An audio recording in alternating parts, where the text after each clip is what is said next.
High বন্ধুরা, সবাইকে শুভেচ্ছা জানিয়ে শুরু করছি আজকের এই ভিডিও। আজকের এই ভিডিওতে আমরা দেখব কিভাবে একটা ফটোতে চুলটা রেখে আমরা সঠিক নিয়মে বা নিখুঁতভাবে এই ব্যাকগ্রাউন্ডটা রিমুভ করতে পারি। তো চলুন বন্ধুরা, দেখে নেওয়া যাক, কাজটা শুরু করি। প্রথমে আপনাকে যা করতে হবে, লেয়ারে যাওয়ার পর সেই লেয়ারটাকে আনলক করতে হবে। এই যে লকটা আছে সেই লকটাকে আনলক করতে হবে। ওইটাতে ডবল ক্লিক দেওয়ার পর আপনি ওকে বাটনে চাপ দিলেই লেয়ারটা আনলক হয়ে যাবে। তারপর একটি লেয়ার সিলেক্ট করবেন। আমি একটা লেয়ার সিলেক্ট করলাম এবং সেই লেয়ারে একটি কালার দিয়ে দিব আমরা, মানে ব্রাইট কালারটা দিয়ে দিব। আমরা এই কালারটা সিলেক্ট করি। এখানে ব্রাইট কালারটা কি পাওয়া যায়, আমরা ব্রাইট কালার নিলাম। আমরা এখানে একটা ব্রাইট কালার নিলাম, ওকে বাটনে চাপ দিলাম এবং এক্স বাটনে চাপ দিলে এই কালারটা নিচে চলে যাবে এবং কন্ট্রোল ডিলিটে ক্লিক করলে আপনার ব্যাকগ্রাউন্ডের উপর কালারটা চলে আসবে। আসার পর আপনি ব্যাকগ্রাউন্ডটা টেনে নিচে নিয়ে আসবেন। ফটোতে লেয়ারে ফটোটা সিলেক্ট করুন এবং ফটোতে নেম দিয়ে দেন উমেন এবং ব্যাকগ্রাউন্ডের নাম দিয়ে দেন ব্রাইট কালারই দিয়ে দেন।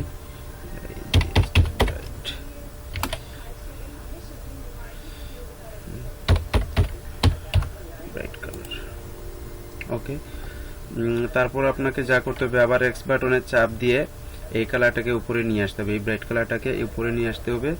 আসার পর ইরেজার বাটনে চলে যাবেন। ইরেজার বাটনে চলে যাওয়ার পর আপনি রাইট বাটনে ক্লিক করে ব্যাকগ্রাউন্ড ইরেজার টুলস, এই টুলসটা সিলেক্ট করবেন। সিলেক্ট করার পর আপনাকে এই যে এই টুলটাতে সিলেক্ট করতে হবে, টুলটা স্যাম্পলিং ওয়ান্স, এই টুলটা সিলেক্ট করতে হবে। করার পর আপনাকে লিমিটস দিতে হবে কন্টিনিউয়াস এবং টলারেন্স আপনাকে সেটা মানে ফটো রেজুলেশন অনুযায়ী মানে একটু কম বেশি করতে হবে। তো আমি বর্তমানে 30% দিয়ে দিলাম এবং প্রোটেক্ট ব্যাকগ্রাউন্ড কালার, এই অপশনটা ঠিক চিহ্ন দিয়ে দিবেন।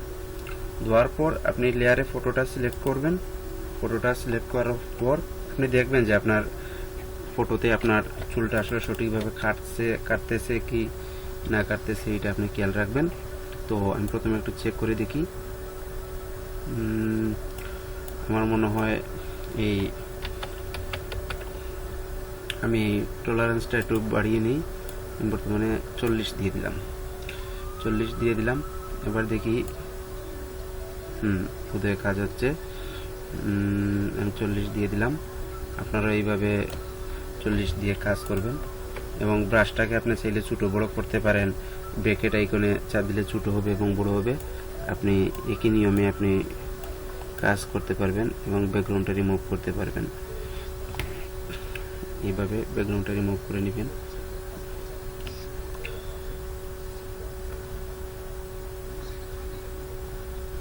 একই নিয়মে আপনি ব্যাকগ্রাউন্ডটাকে রিমুভ করে নেবেন এবং একদম সহজ পদ্ধতি, আমার মনে হয় এইটাই। আপনি একদম সহজ পদ্ধতিতে এভাবে ব্যাকগ্রাউন্ডে চুলটা সঠিকভাবে রেখে কাজ করতে পারেন।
রিমুভ হয়ে গেছে, ব্যাকগ্রাউন্ডটা রিমুভ হয়ে গেছে। এবং আপনি এই যে দেখুন কীভাবে রিমুভ হয়ে গেছে। এখন আপনি যে কোনো ব্যাকগ্রাউন্ডের সাথে আপনি এইভাবে ম্যাচ করে নিয়ে নিতে পারেন। আপনার চুলটা কিন্তু সঠিকভাবেই রয়ে গেছে। এখন আপনি কালারটা কম বেশি করে মোটামুটি চুলটাকে পারফেক্টলি নিয়ে নিতে পারেন, আর কোনো সমস্যা নেই।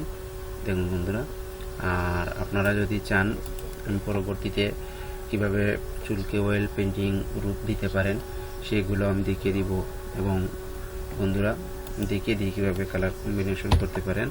এই যে দেখুন কালার কম্বিনেশনের সাথে সাথে কিন্তু ফটোতে কিন্তু কোনো এফেক্ট নাও পড়তে পারে, যে অল্প কিছু এরকম আপনারা দেখে নেবেন। যদি এরকম কিছু থাকে আপনারা আবার ইরেজার দিয়ে হালকাভাবে টেনে এগুলো সবগুলো কিন্তু শেষ করে নিতে পারেন, সমস্যা নেই।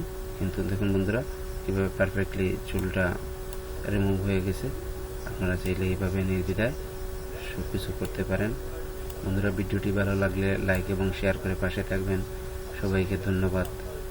ভালো থাকুন, সুস্থ থাকুন, এই কামনা রইল।